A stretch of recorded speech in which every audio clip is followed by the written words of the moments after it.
Le corps de résurrection n'est pas un corps physique et psychique, mais un corps spirituel. C'est la consommation de la vie spirituelle. C'est ce que Paul exprime quand il dit ce qu'il a connu d'avance, et il les a aussi prédestinés à être conformes à l'image de son Fils, afin que celui-ci soit le premier-né de plusieurs frères. Romains 8, 29. Ce passage suit la création attend avec un ardent désir que les fils de Dieu soient révélés. Et non seulement elle, mais nous qui avons reçu les prémices de l'Esprit, nous soupirons, nous aussi, en nous-mêmes.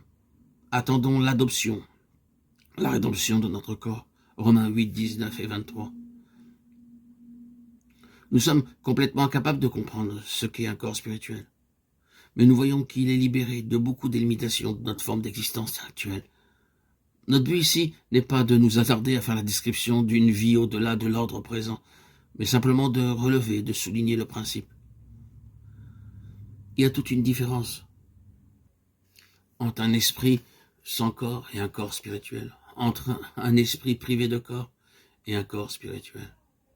C'est ici que notre mentalité est dépassée. Il faut dire ensuite que toute résurrection n'est pas cette résurrection. Notre Seigneur nous a avertis que les uns se réveilleront pour une résurrection de jugement, d'autres pour une résurrection de vie. La vie de résurrection est celle d'un corps spirituel. Elle est la consommation ou le fruit tout entier d'une vie spirituelle. Combien il est important à cette lumière de connaître la différence qui est entre l'âme et l'esprit, entre la religion comme une chose de l'âme et la vraie spiritualité qui signifie Christ en nous, qui seul est l'espérance de la gloire. Colossiens 1, 27. Voici un mystère que je vous révèle. Nous ne mourrons pas tous, mais tous, nous serons changés. 1 Corinthiens 15, 51.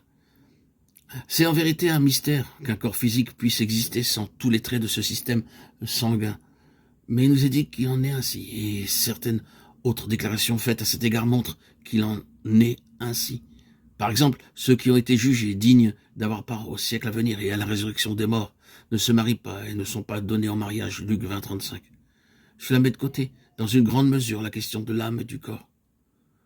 Toute la puissance procréatrice et le système procréateur lié à cet ordre de vie auront cessé.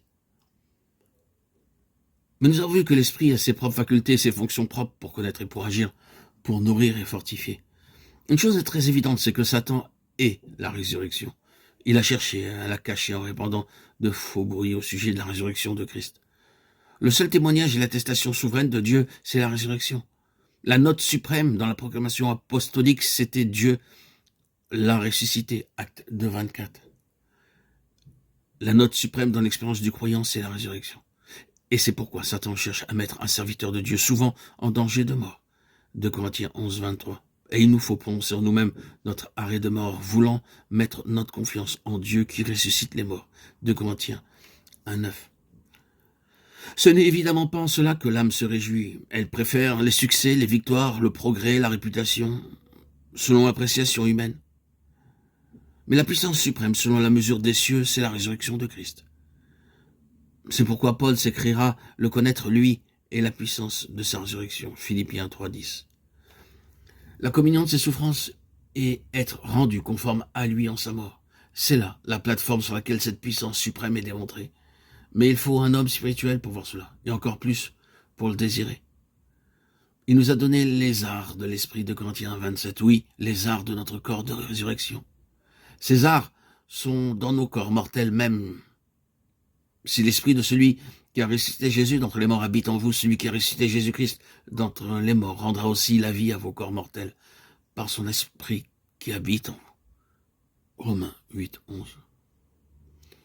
Il y a un témoignage présent dans l'espérance de la résurrection du corps, qui est possible même dans nos corps mortels.